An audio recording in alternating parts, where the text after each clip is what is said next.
paano iuuwi ang motor.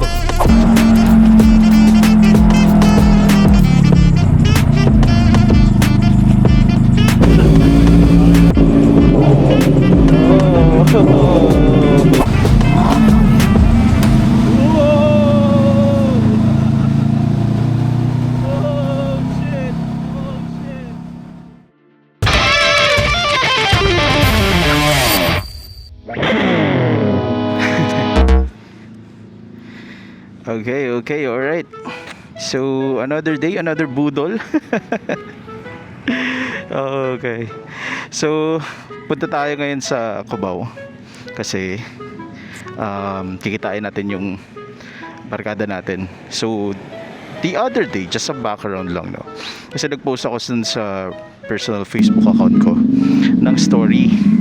Kasi pinatry ko tong bike ko dun sa barkada kong na nagkokotse. Pinatry ko sa kanya, to sabi ko kasi tatambay kami sa bahay nila, and then sabi ko try niya yung motor ko, siya magpasok sa bahay nila, and so we did.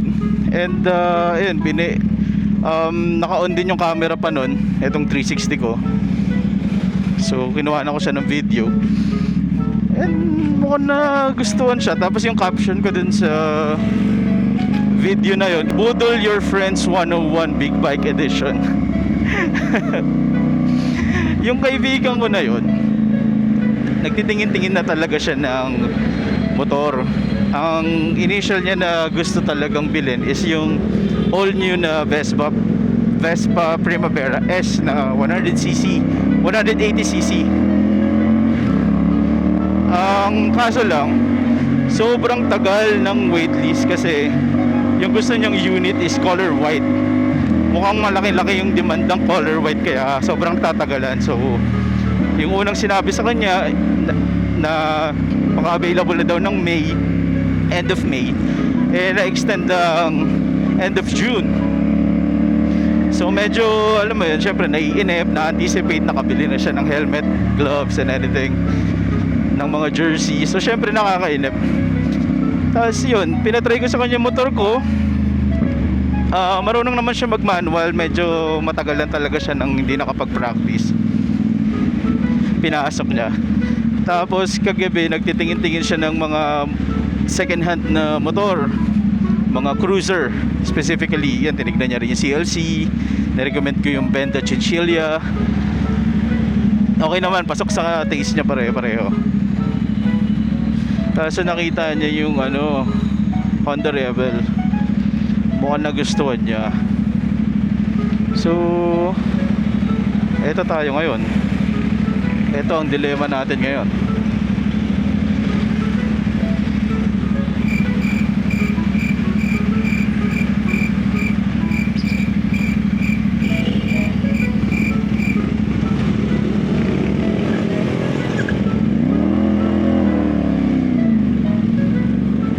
So yun, pupunta kaming, after ko pumunta sa kanila, pupunta kami ng Caloocan. Kasi kukunin niya na yung isang Honda Rebel 500. Ganun kabilis. So ipapark ko tong motor dun sa Cubao, tapos magkokotse kami going sa Caloocan, and then ayun na, ako na mag-uuwi ng motor. First time ko rin gagamit ng ibang motor, mind you, na big bike. Since syempre first time owner din ako ng big bike, so wala pa ako nagagamit na iba other than this one. So excited, na kinakabahan. So let's see. Tingnan natin kung ma-notice tayong difference. If there's anything, ang ina-anticipate kong difference is yung yung stance. Kasi parang mas mataas yung handlebar ng Honda Rebel. Pero tingnan natin. Excited na ako.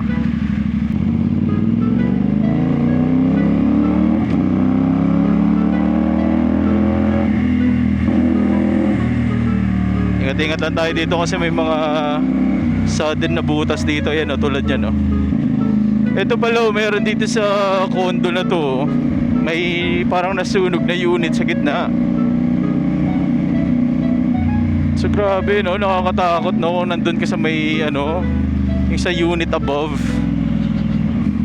Not sure kung paano yung mga warning device nila dyan, pero I hope meron at na-detect nila ng maaga.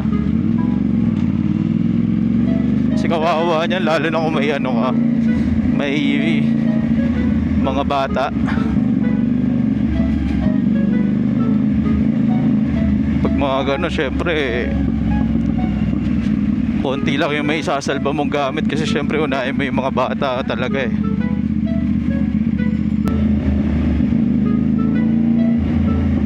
Ito tayo.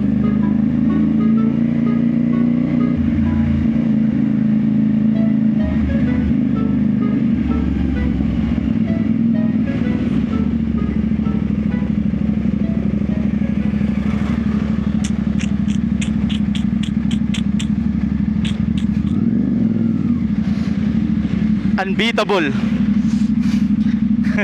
Di talaga kita maunahan, pre.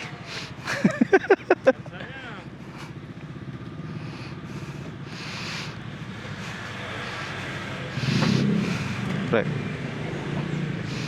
Oo. Ito na oh, ito na yung bibili ng motor oh. Nabudol. Nabudol. Imbis na Vespa. Ano, pre? Nabudol. Pati camera mababudol siya oh. Pa naman yun, pre. Dating off lahat. Dapat dalo siya eh. Vespa Primavera S. Kaso wala eh, mukhang magko-cruiser na rin eh. Ayun, so medyo maulan lang pero napark na namin yung mga motor dito sa bahay ng tropa namin. So magkokotse na lang kami, pupunta na Caloocan, tapos ayun, dadrive ko na pabalik dito sa Cubao. So bali yung seller pala, malamang kilala nyo eh, kasi yun yung shop ni Kenji Moto dun sa Katingin Bikes. So dun kami kuha ng ano, ng bike. Yeah. Sa'yo na mag-uwi ng Vespa. Uwi ko. Uwi ko. Saturday. Gagawin talong natin, baka makatingin na ng CB si Barbo. Pero titingin talaga ako kasi naano ako sa Tanong seat natin, height ni Jen. baka pwede naman. Dahil bumili na tayo, hindi naman na tayo mo scammer. Hindi naman scammer. To sir, ID ko Ah, yung payagan. ID. Talaga talaga. Doon na kami ni Kuya. Kaso traffic dito sa lugar nila eh. Ano naman doon tayo ni Kuya? Yung ano? Ibablock tayo yan.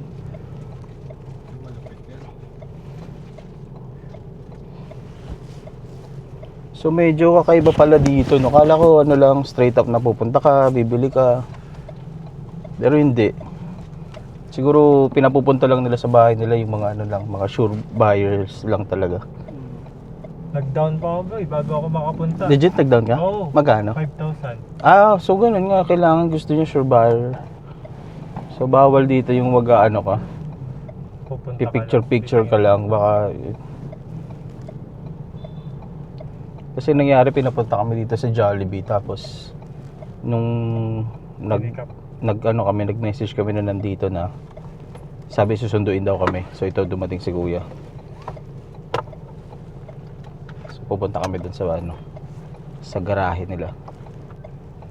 Ayun, let's see. So Harley na to eh, Harley price na eh. Parang overbuilt na kasi Harley. Sobrang ganda kasi. Katulog nung sa akin, pre. Katulog nung sa akin. Mas banayad lang to ng konti. Mas banayad lang siya. Mas banayad lang pero katunog. Ano?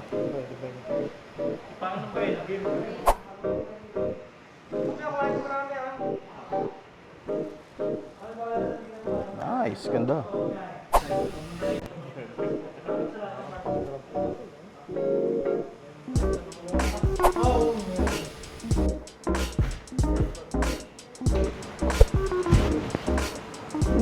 Solid, ganda. Mas manipis lang siya. Pero merong may gold yun. Bruh. Dito actually was first bike niya rito eh. Nabudol ko kasi first bike ko din eh, cruiser din eh. Ito, kukuha na rin CB.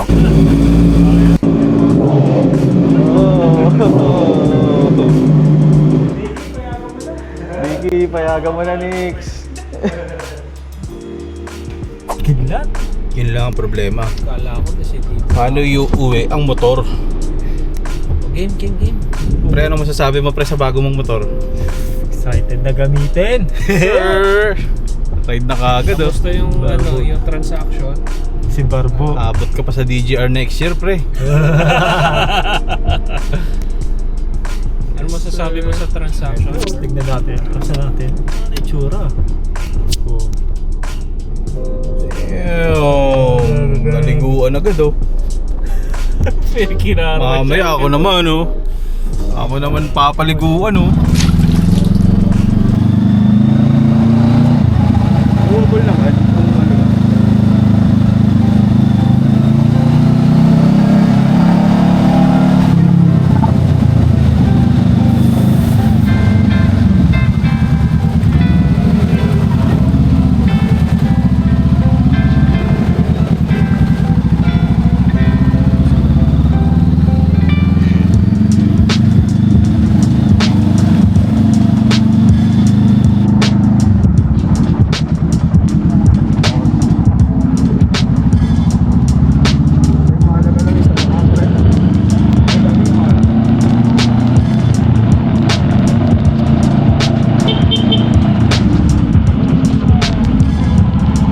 Nakakita ko pa naman nakawig.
Sanay sa ano eh, sa knob eh. Saan to? Diretso lang di ba? Ito yung ginagawa. Dito ako sa gilid no. Ay naka fourth gear na ako. Medyo maano lang, maluwag lang yung gear niya.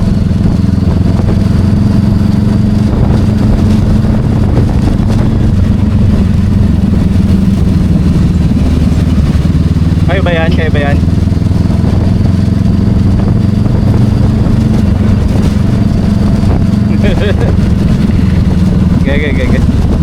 Gaya. Dito ako, gigilid ako konti.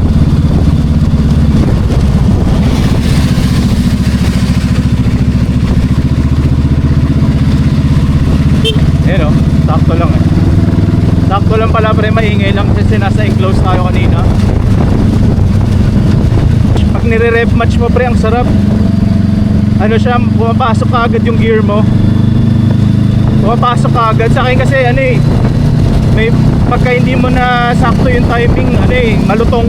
Parang may bumabanggang bakal. Eto mas smooth, mas smooth siya. Medyo malalim pre ah. Medyo malalim dito.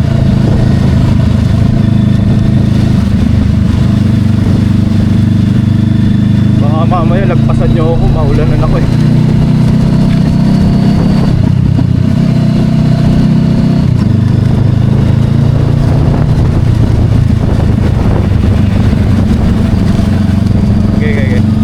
lang, di naman ako nagmamabilis para ano lang.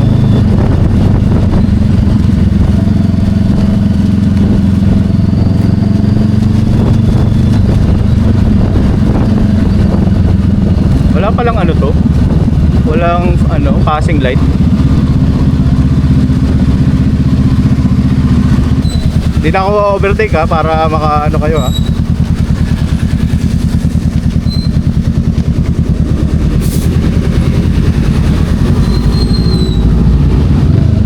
Ooh.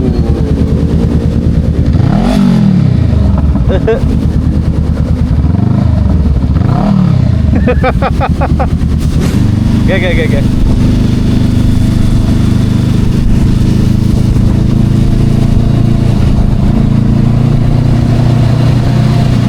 Baka nilo, bubomba ako dito. Whoa! Oh shit! Oh shit!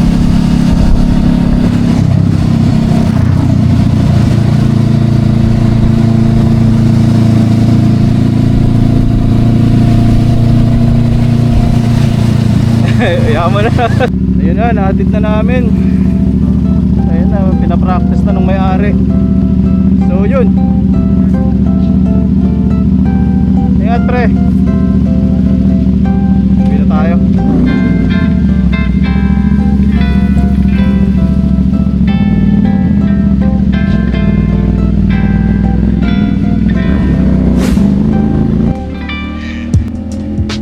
Alright, so dito ko na tatapusin yung video since totoo lang, negative lang naman tayo ng motor kasi di pa masyadong confident bumiyahe yung barkada natin kasi nga first time and then kailangan pa niya mag-practice.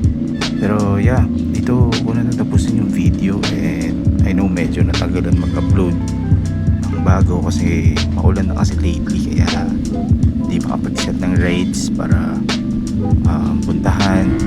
Pero ito, try nating magsingit ng short vlogs kagaya nito pag may pagkakataon. And ayun lang naman.